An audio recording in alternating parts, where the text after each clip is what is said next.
views expressed on this program are those of the hosts, guests, and callers, and are not necessarily those of this station, its management, or other advertisers. You're listening to Transformation Talk Radio.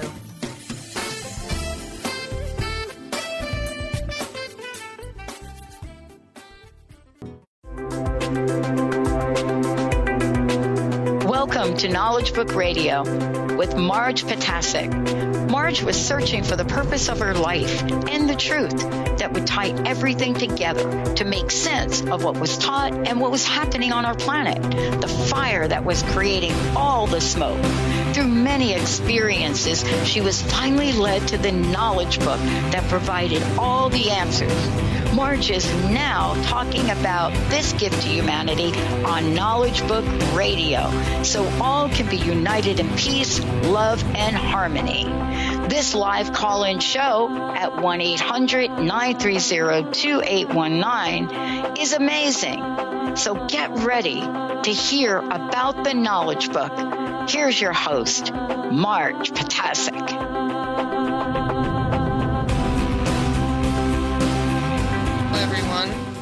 I'm Marge Potasic, and you are listening to the Knowledge Book Radio with Marge Potasic on Transformation Talk Radio.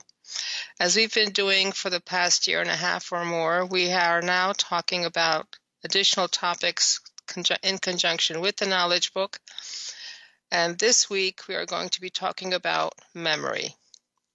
But before we go and talk about memory, I'd like to remind you that the United States website for the Knowledge Book is www.usa.theknowledgebook.net. Again, www.usa.theknowledgebook, all one word, .net. The Turkish World Brotherhood Union website is www.dkb-mevlana.org.tr. Again, www.dkb-mevlana.org.tr. And this is where you can find the reading schedule for the reading program, which starts every year on February 19th. Now, my contact information as far as getting questions to me or suggestions for topics to cover on this radio show. My telephone number is 973-787-7035. Again, 973-787-7035. And my email address is mmjp99@gmail.com. That's Mary John Peter 99@gmail.com. So please do email or text me or call me with any kind of questions that arise from today's topics or from previous shows. And of course, any topics and suggestions or questions for future shows are very, very welcome. Okay, so now we can cover some of the information that we're going to talk about today. And that is, I understand. We're going to cover today. So this was my cell phone that answered. But anyway, when we're talking about memory, there was a song that actually I remembered. And the title of the song is I Remember It Well. It comes from the movie or the play Gigi, and it was presented by Maurice Chevalier and Hermione Gingold. Basically, there are two people older at this point, and they're remembering back to where they were young. And of course, each one of them has their own particular version of the same memory. So the song kind of goes like, we met at 9. No, we met at 8. I was on time. No, you were late. And then it's, oh yes, I remember it well. We dined with friends. We dined alone. A tenor sang. A baritone. Yes, I remember it well. There was a dazzling April moon. There was none that night. The month was June. And it wasn't April. That's right. And it also goes on to say how often I've thought of that Friday, got corrected again Monday night, when we had our last rendezvous. And somehow I foolishly wondered if you might be remembering this too. that carriage ride. You walked me home. You lost a glove. It was a comb. Ah, yes, I remember it well. Brilliant sky, we had some rain. Those Russian songs, actually they're from sunny Spain. So anyway, it goes on, but the basic premise is each one of those individuals remembering the same event had a completely different and at times opposing ideas of what happened and what happened that time ago. So all of our memories have their own little spin on them. All of our memories are basically could be different from everyone else that went through that same experience in the same room or in the same location. So each one of us has our own particular view, our own particular memories, and our own way of remembering things. So let's go maybe dig a little bit deeper as to what memories are, how they form, how they are kept, and how we remember. So, in terms of memory, some say that it is the key to our identity. Other people say that actually our memories makes up who and what we are. And still others state that without memory, we are basically nothing. You remove our memories, we become nothing. We don't know who we are, where we came from, how we came to be in terms of personal development. But how does memory actually work? What happens in the brain to create a memory, and then how is that memory kept, and how is that memory then recalled? And what happens when, and this must have happened to all of us at some point in time or other, when we see a particular color, or when we smell a particular food or an aroma, when we hear a particular song, or see a poem, or see a particular view, and all of a sudden we're right back, and we have this vivid memory that was implanted and printed in our brains a long time ago. So how do we remember some things and not remember others? How are we able to take in, imprint, store, and recall memories from last year, the year before, 20 years ago, 40 years ago, 60 years ago, or from yesterday? So today we're going to be talking about memory and discovering a little bit more about this topic. Now, memory, of course, is a mystery, and it's also becoming a mystery to us as we're going along, because we sometimes are confused why we can't remember something we did yesterday when we can remember something in a very, very great detail from 10 years ago or 20 years ago. And scientists have been exploring and are still exploring of the mechanics of how our brain creates, stores, and retrieves memory. Now, some of the research that has been done has led to some very surprising discoveries. And actually, some of those discoveries led to conclusion that memory is not accurate or static. It is not static. It changes as it goes along. And scientists also have found that memories can be manipulated. Not only can they be manipulated, they can be changed, and other memories can be imprinted. In other words, they can imprint false memories. So if you repeat something long enough, and according to some of the studies that have been done, you're able to believe that something actually happened when none of that actually happened. That memory was implanted in your brain. So what is the mechanism behind being able to remember? So questions like we always, at least will find, maybe some of us are very familiar with these questions. Where are my keys? There was a time when the last 5 minutes of me leaving the house for any kind of an appointment, I was looking for my keys, 5 minutes, or my glasses. Or some of you may identify with, well, I bought presents for my grandchildren, for my children, for my parents, for my grandparents. I bought presents. Where are they? Where did I put them? And what is the answer to this quiz? We may remember the page, we may remember the book, we may remember the page, we may remember the paragraph that answer is on, but somehow our almost photographic memory does not allow us to actually see the actual answer to the quiz question that was just presented to us in class.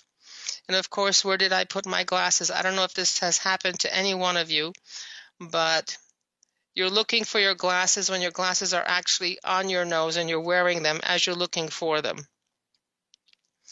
And of course, when people start getting together and reminiscing about what they did last year or New Year's or Christmases or some holidays sometime past, people will have varied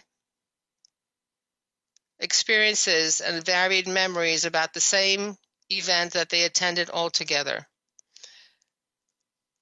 And more recently, it turns out that I know I was very, very busy the day before, but somehow I cannot give you a list of what was accomplished the day before. So let's dig a little bit deeper. So how does a first kiss, the first sight of our baby, or a graduation, or a party dress become an indelible memory in a split second? When you think about it, all the occasions that we remember, everything that is happening, is on a very, very small time frame. We're talking split seconds here, and somehow that gets put into our brain. So, and then how can we still see the picture that we have in our mind? How is it that we're able to see this many years afterwards? And this has been and still is one of the biggest mysteries in science. And although scientists may say that they understand the mechanism, however, we're only at the tip of the iceberg of actually fully understanding memory. We have some clues, but we still don't know what the entire process is, how it works, and how it all is put together. So we still don't know what the complete mechanics of memory are, and they cannot delineate the entire process of how it happens. Now, there are some individuals, and they're called HSAMs, HSAM, highly superior autobiographical memory. And now there are some individuals, there is a scientist who's been doing research on this and actually discovered these individuals. His name is Jim McGaugh, and he is a pioneer in the science of memory. He discovered HSAM about 20 years ago, and again, after testing about over thousands of individuals, he found 55 of them. And basically, these individuals are those individuals who basically cannot forget. If you give them a specific date, whatever date that is, whether a year ago, 2 years ago, 20 years ago, you give them a specific date, and they will be able to give you accurate information about that date, and they're accurate from about 80 to 100% correct. And they've done studies on these individuals, and they're finding that there's a particular area of the brain called the Usenet fasciculus that is more active in those individuals who cannot forget. Now, the Usenet fasciculus is basically a white matter tract in the human brain that connects parts of the limbic system. And the limbic system has got to do with the hippocampus and amygdala in the temporal lobe, and it connects with the frontal ones, such as the orbital frontal cortex. Basically, it's a white matter in a particular area of the brain that connects one part of the brain to another part of the brain. Now, the function of this particular section of the brain, part of the brain, is as yet unknown. However, it is found that in several psychiatric conditions, it is affected, and it is also very active in those individuals who cannot forget, these HSAMs. When this part of the brain, because it's damaged, when this part of the brain is removed, with that surgically removing the Usenet fasciculus, it was found that any individual who has this part removed, they are not able to name famous faces. In other words, we could see a picture of Elvis Presley, we could see a picture of Einstein, but those individuals will not be able to identify them as Elvis Presley or as Albert Einstein. So it turns out that they suspect that this Usenet fasciculus has got to do with a part of the circuitry that's involved in the retrieval of word form for proper names. However, when you remove this, it's got nothing to do with affecting conceptual knowledge or learning knowledge, which is interesting. Now, there is one particular HSAM. His name is Jake Hausler. He's pretty famous. He's the boy genius who I think went to college at 11.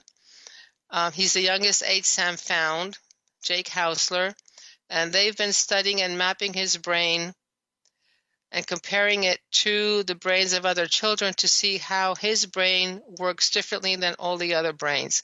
So he literally cannot forget any detail of his life. He is able to recall with precision what was going on, what they ate, who was wearing what at home, or whether they were anywhere, and is able to recall all the events in his life.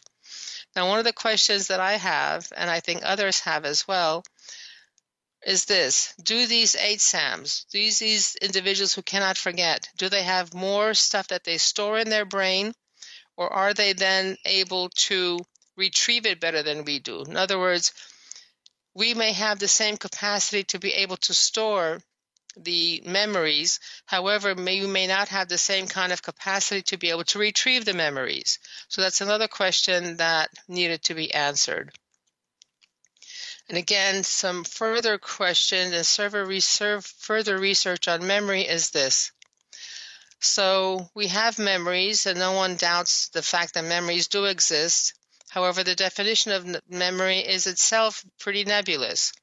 So Dictionary.com defines memory as that mental capacity or faculty of retaining and reviving facts, events, impressions, etc., or of recalling or recognizing previous experiences.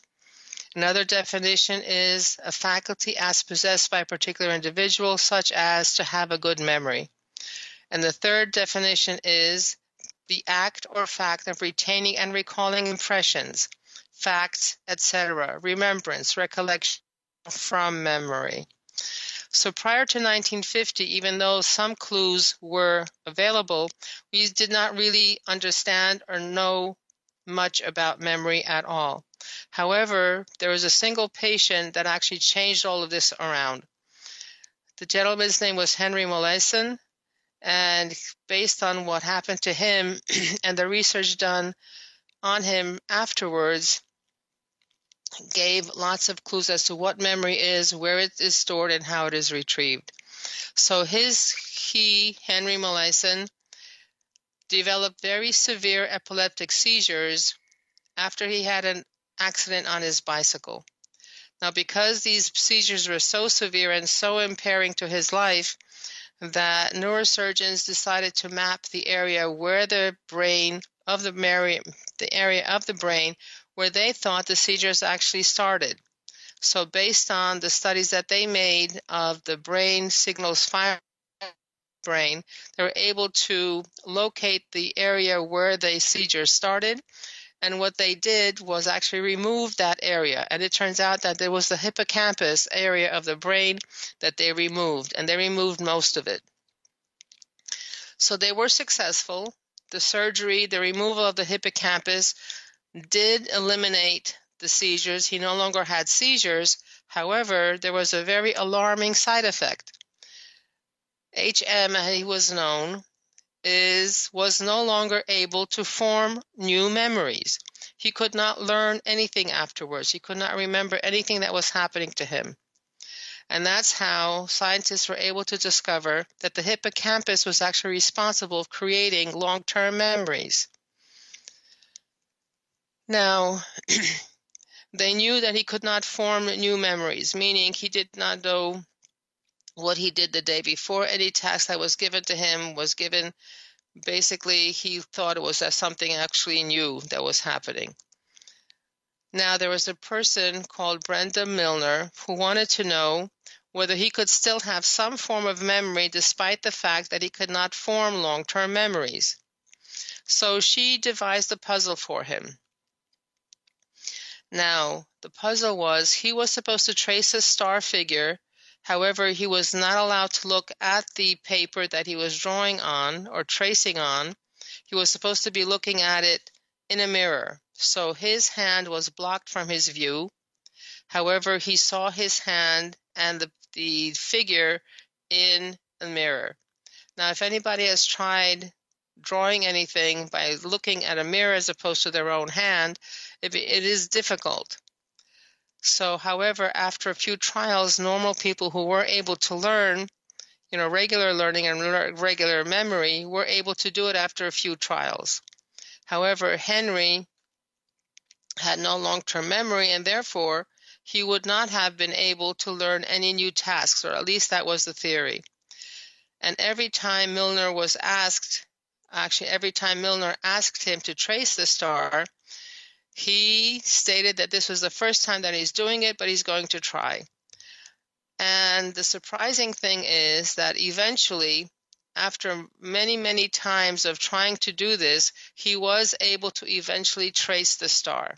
So again, this was another breakthrough. Despite not being able to remember the events of his life, he still had the capacity, he still had the ability to learn motor skills. Okay? So since Henry could learn motor skills, that meant basically that memory isn't just one thing and doesn't only form in one location and only with one mechanism.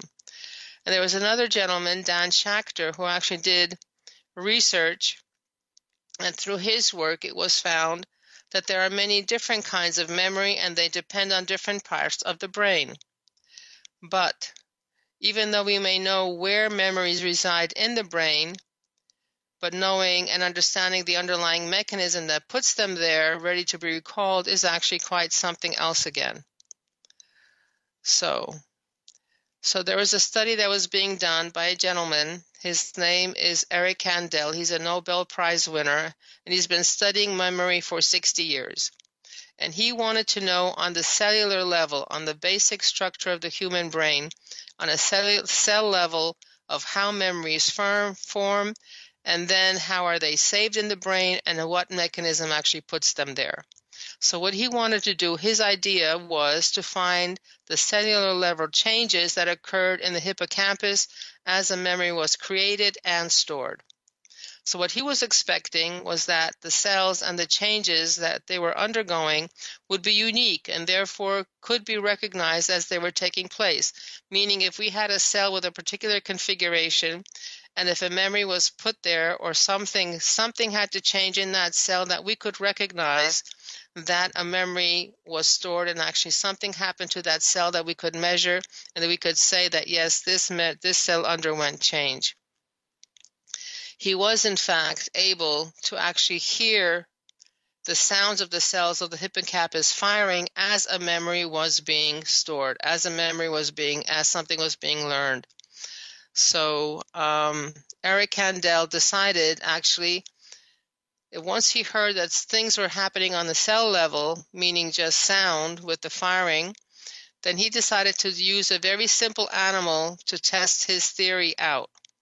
And what he needed was a very simple animal with a very simple nervous system and with very simple behavior patterns. And he picked the Aplysia californica, which is this giant sea slug. And this has one of the simplest nervous systems in the animal kingdom. So what he wanted to do is to document whatever cell changes happened as the slug learned a simple task. And he thought that this would be the key that will be able to unlock how a human memory works. Now, of course, a human is a much more complex organism, both at the DNA and at the neuronal level. However, even though the human is more complex, there is not much difference in the human and the sea slug in how the neurons fundamentally work, as they fundamentally behave in the same way. So we see, just like in the neuroverse system, we see duplication in the systems of nature all the time. So in other words, we have an eye. Whales have eyes, fish have eyes, dogs have eyes, cats have eyes. Most seeing creatures have eyes. So it's the same functionality in all of them. So if you study one that is a simple one, maybe you get a clue as to how everything works. So first of all, before he could do anything, he needed to create a memory in the sea slug. So this is what he did. he trained a sea slug to fear a slight touch. Now, the sea slug has a siphon where he takes in water and spouts water out. And when that siphon is touched, the siphon is automatically withdrawn. And the gills also are slightly withdrawn. This is something maybe akin to what happens to us when we put accidentally our hand on a burning pot or on a flame, and all of a sudden our hand just instinctively just withdraws. It jumps back away from danger. So this is what the siphon on the sea slug actually was doing. So what he did was he paired this touch to the siphon with an electric shock, an unpleasant sensation. And this caused a much stronger reaction in the slug. Okay? So eventually, through this classic conditioning, he repeatedly followed this procedure until the sea slug reacted strongly to just a slight touch without the electric shock. So he produced with a slight touch the same reaction as the slug made to the electric shock, meaning a strong reaction to a slight touch. And even weeks later, the slug was able to remember this because it had learned it, and was able to then react strongly to a light touch. So therefore, he understood that a long-lasting memory had been formed, but the mechanism at that point was still unknown. So what Kandel did, was extract 2 neurons from the sea slug, a sensory neuron from its siphon and a motor neuron from its tail, and these were connected by a single synapse. Now, if you remember, a synapse is a point of contact where one neuron communicates with another. They don't exactly touch, but they're very, very close. There's chemical signals that go in between. Now, just like in a live animal, he repeatedly stimulated the sensory neuron, and when he did that, something amazing happened. New synaptic connections started to grow, and for the first time they realized that long-term memory involves an anatomical physical change in the brain whereby new connections are being formed. So memories are basically connections between neurons. That's our memory. The connection between neurons is the physical form the memory takes. And of course, modern technology allows us now to observe on a cellular level. So when a neuron is stimulated, the nucleus of the cell starts to pump out tiny proteins. They're called mRNAs, messenger RNAs. And these are little recipes for building proteins. And these mRNAs actually travel along the axon to the synapse with instructions to build new connections. And when it arrives at the synapse, the instructions are released and new connections start to grow. And this is how a memory is being formed, how it gets imprinted in our brain, all in a split second. All in a split second. It's amazing when you think about it.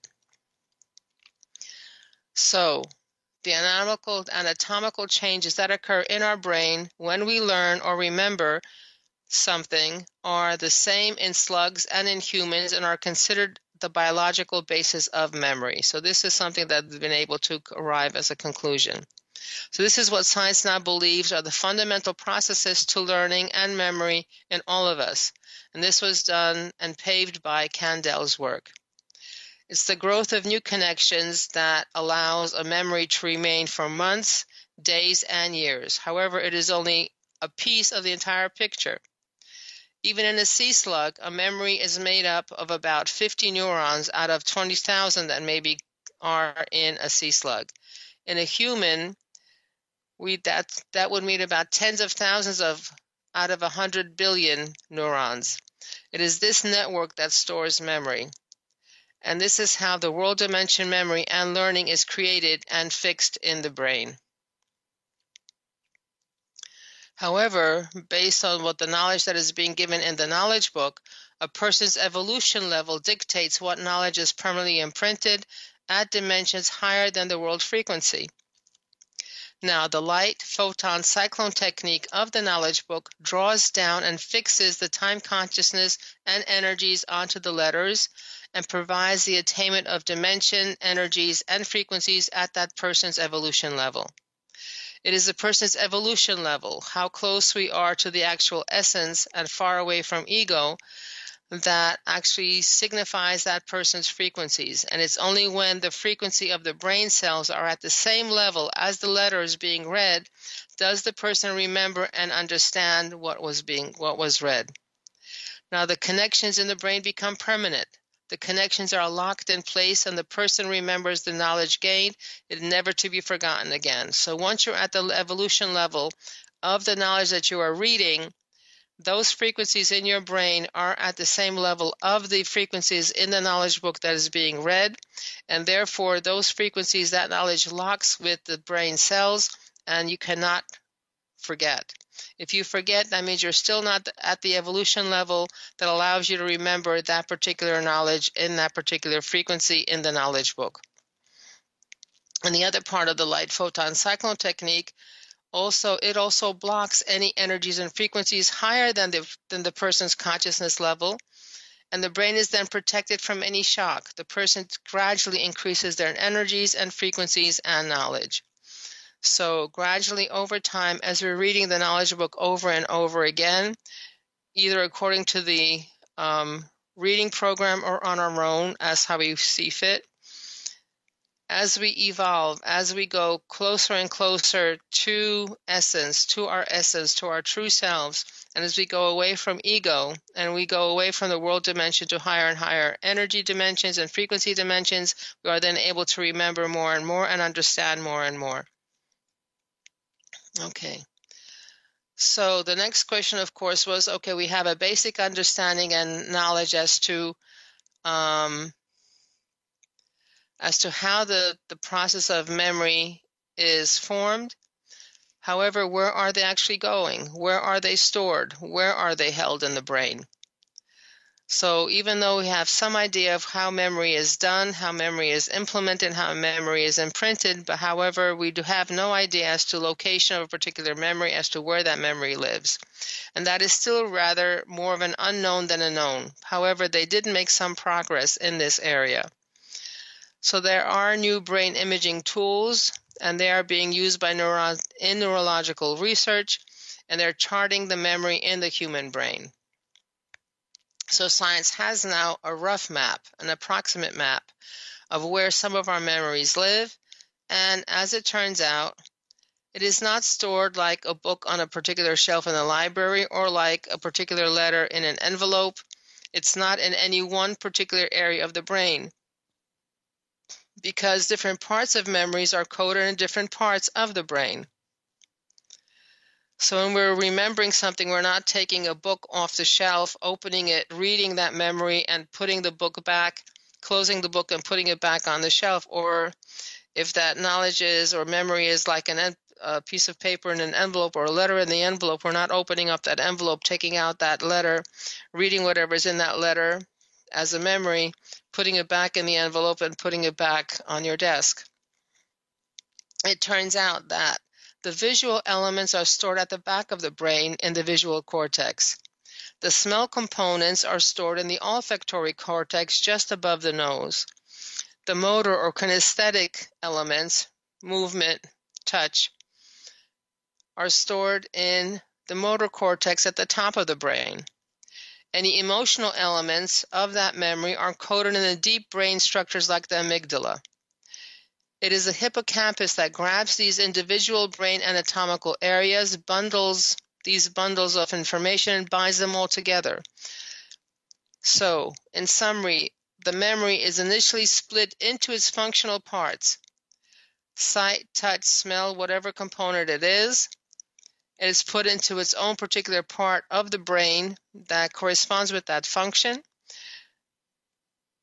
And then these locations are connected through the wiring in the hippocampus to form a complete memory ready to be remembered. So it's not one entire thing that is held in one location that you take out. It is many things in many locations that are interconnected, that are wired together by the hippocampus and by these neuronal networks. So again, because since different parts of the memory live in different parts of the brain, and connections are important for storing them, that means that every memory is imprinted into the brain. So there is a wiring, there is a connective wiring, so that if we remember birthdays, a particular birthday, maybe Sweet 16 birthday, or maybe our graduation, that graduation memory that we have is basically a bundle of synaptic connections. It's a bundle of wires that connects different parts of that memory together. What our cap and gown look like, what our parents look like, what the graduation venue was, everything, whatever sights, sounds, smells that we were able to hear or see for that particular memory. But even though memories are imprinted, memories are also changeable and dynamic. Now, if you want to see how dependable memories are, not only the clip that I had about this, these two individuals who remember the same event with completely different details, and of course we really don't know which one of those individuals was really correct, whether one part was the correct part or the other part was the correct part, or maybe each one of them was correct in some of the time but not correct all the time. So even though they're imprinted, at the same time they're dynamic. You're able to change the memories for some reason. Somehow what we remember, what we recall is not the same. So we've been up to this time covering what happens when a memory is actually stored, but we haven't touched at all as to what happens when we actually bring it back, when we actually remember. And this becomes even more interesting as the process goes along. So is the memory is actually static or fluid? Is it imprinted, never to be changed, or can it be changed? And what happens to the connections that were made between all the separate areas of the brain that make a memory? What happens to those connections when a memory is recalled? Now, previously, as I just mentioned, the understanding was that a memory was like a book. It was a complete thing. It lives in a particular place, and if you want to remember it, you take that book off the shelf, you read it, you look at it, and then you put it back unchanged. The print may fade over time, but the memory is still there.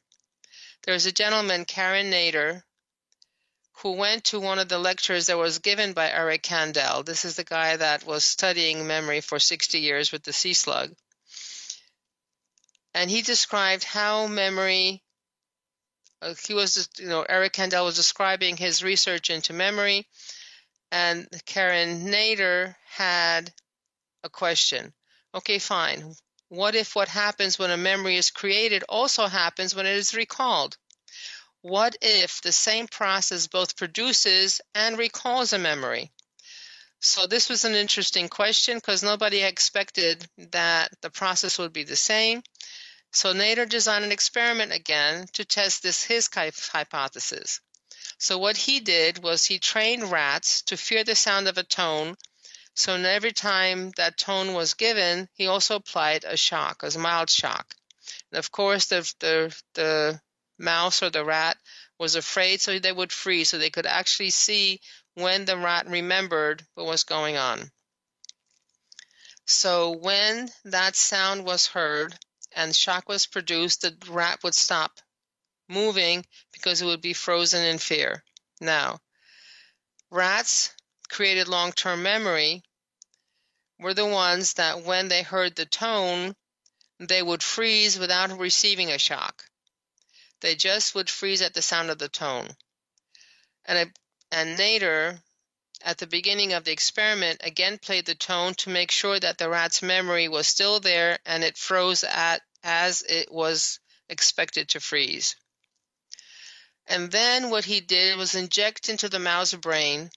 Now, of course, the brain does not feel any pain with a medicine called anisomycin. And this is a compound that blocks the formation of proteins that are needed to be able to build connections and to store new memories. So basically, he was stopping the production of new connections or production of connections between neurons.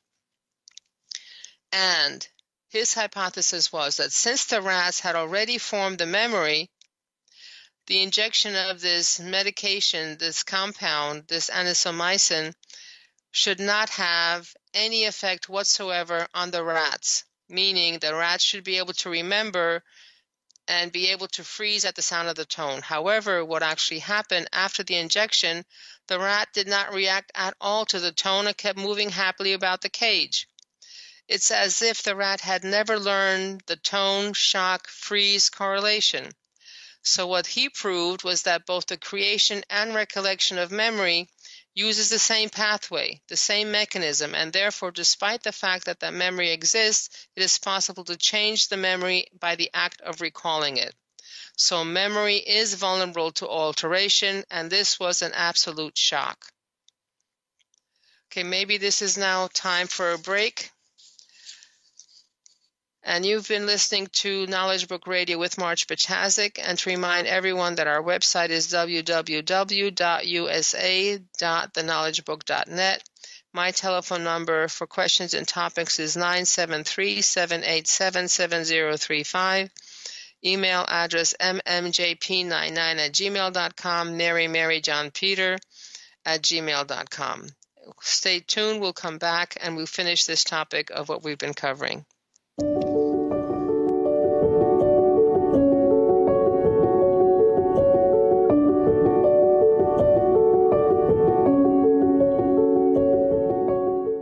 Tune in to the Astral Insider, your portal for adventure, insight, and growth with Fernando Albert. And get ready to tour the astral realm, expand your life in ways you've never imagined, and call in for the journey of your life with this world-renowned lucid dreamer, astral projectionist, psychic medium, and healer, Fernando Albert.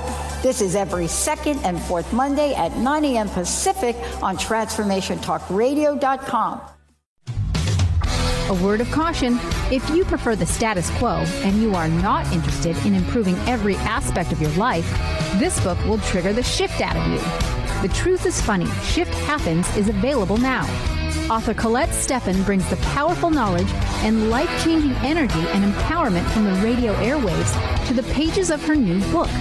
To get your copy in paperback or ebook, visit thetruthisfunny.com today.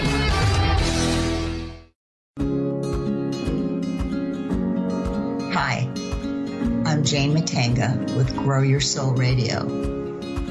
It's been said that whatever you believe, you are. When you take charge with your positive thoughts and beliefs, you are the creator of your perceptions. You have the power to shift your reality. When you begin to shift your beliefs, the universe will dream a bigger dream for you than you ever imagined. Believe in your dreams, and every part of your world can open up in new and glorious ways, because everything is possible. I'd love for you to join me on Grow Your Soul Radio with my co-host, Dr. Pat, on Transformation Talk Radio.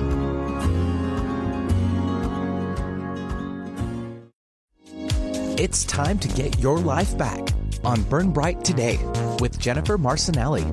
Tune in each month on TransformationTalkRadio.com. Learn to move from the darkness of burning out to the light of burning bright. Jennifer is redefining stress and the energetic causes of burnout, shining a light on process to get your life back. For more information about Jennifer and her work, visit burnbrighttoday.com. Are you ready to finally feel empowered and knowledgeable in your political stance? Let Marsha Padilla-Goad educate you on exactly how important grassroots advocacy is in a relatable way to all perspectives. Tune in to Grassroots Advocacy Radio with Marsha every first Tuesday of the month at 12 p.m. Pacific, 3 p.m. Eastern on TransformationTalkRadio.com. Visit DynamicsInPublicAffairs.com.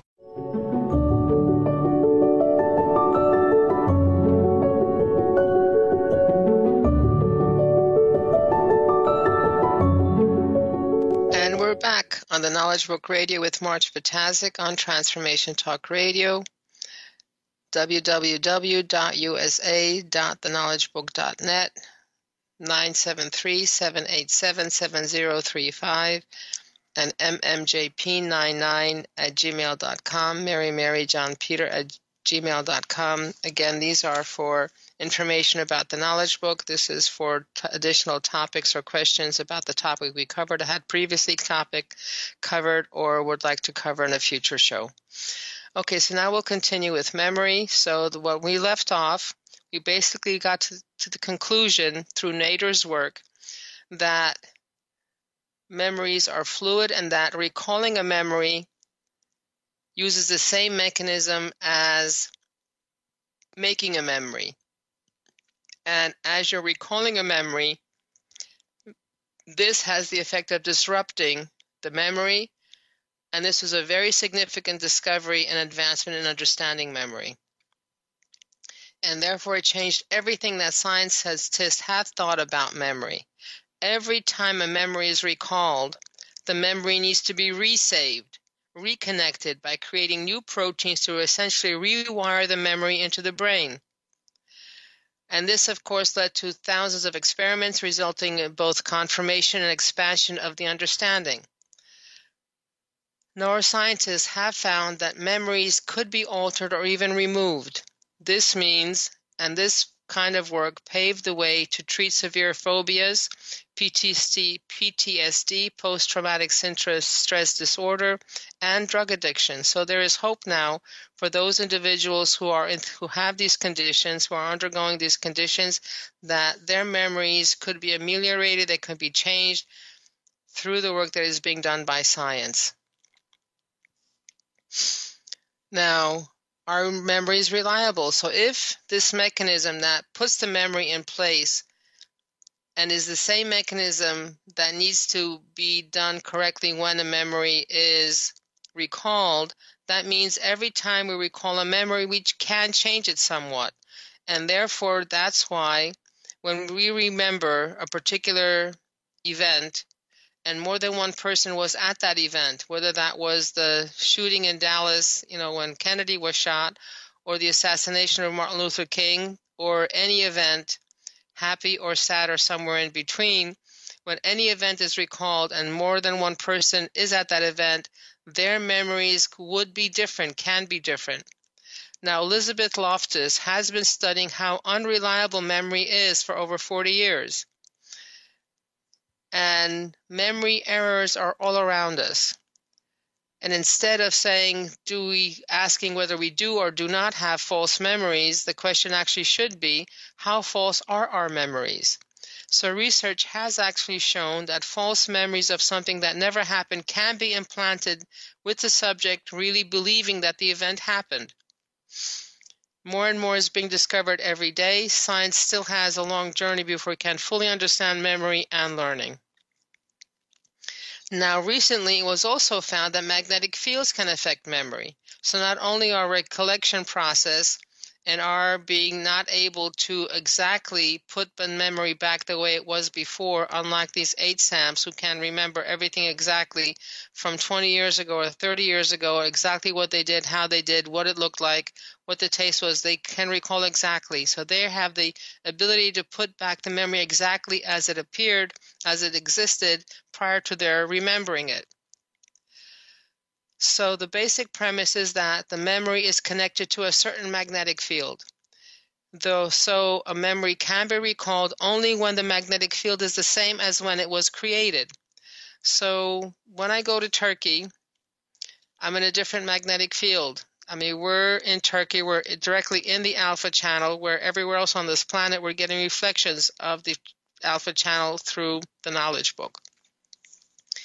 If I want to make sure that I remember everything that was said, and I want to recall what was said and how it was said, I need to put down my notes in Turkey.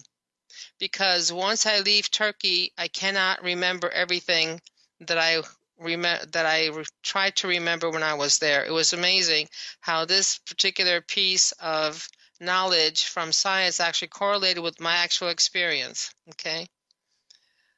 So magnetic fields, you need to be in that magnetic field in order to retain the information from that magnetic field. And according to the Knowledge Book, Magnetic fields are strong energy knots created by thoughts. The higher the energy, the stronger the magnetic field, and the stronger the magnetic field, the greater the attraction power. Magnetic fields created by thoughts will attract like thoughts formed and will bring people on the same wavelength together. Similar thoughts or similar magnetic fields attract each other. This is how groups are formed, how organizations are formed, and committees are formed, and countries are formed. The Knowledge Book, by giving cosmic energy, strengthens our magnetic fields and therefore our frequencies, and we are able to link with higher and higher dimension knowledge and gain never to be forgotten as the connections become permanent. And our being able to recall that memory does not change that memory in any way, meaning our brain is able to handle that memory, store that memory, and recall that memory without changing it at all. It is not being affected by our usual third dimension world processing. And all the learning, all the knowledge is stored in our brain archives for each of our lives. Now, science is asking, did evolution get it wrong? Why would evolution leave us open to implanting false memories and encoding incomplete or false facts? How many times have we seen a TV show or movie where the witnesses were eliminated because they did not remember what actually happened? However, science is also proposing that a malleable memory allows humans to change, to grow, to learn new behavior, and therefore to have the ability to arrive at new conclusions and new discoveries. We consider our memories to be our identities, who we are. However, the Knowledge Book states that our identities are our past experienced incarnations. At every moment, all our thoughts, all our actions, and all our experiences are registered in our archives. Each life's archives becomes our treasure chest of learning and knowledge. Eventually, we reach an evolution level that allows us to use the key in our physical brain to open those past treasure chests, to reunite ourselves into a coherent whole, a genuine human.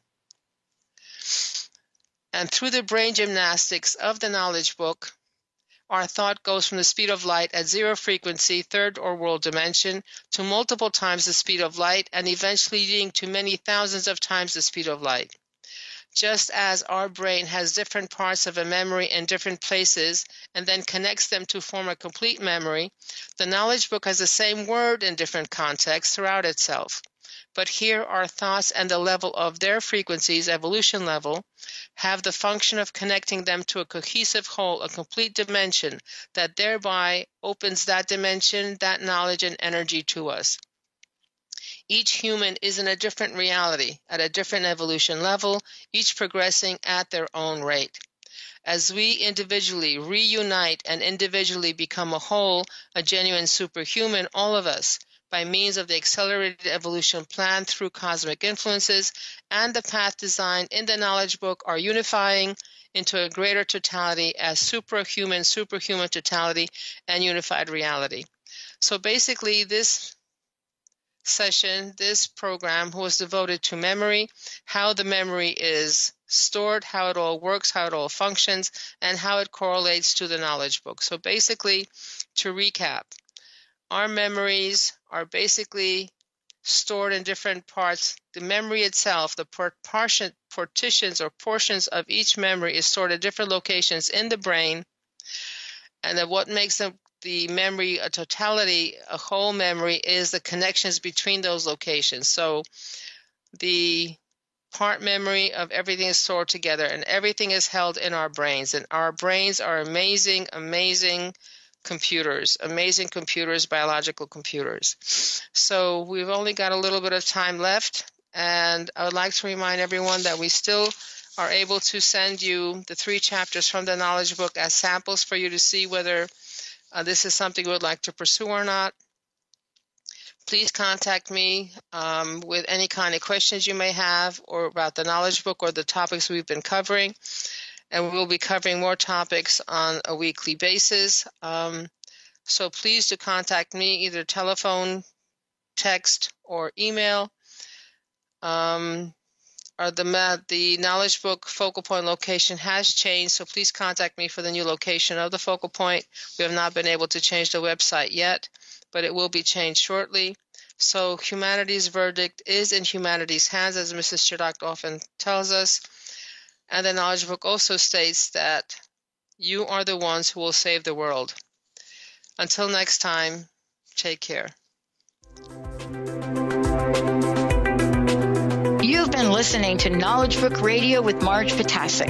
Marge was led to the Knowledge Book, a gift to humanity, and its time of transition to the Golden Age that provided the truth and energies and frequencies. Now, she shares information from and answers questions about the Knowledge Book with you each Tuesday at 1 p.m. Pacific, 4 p.m. Eastern on TransformationTalkRadio.com. For more information, visit Marge at usa.theknowledgebook.net.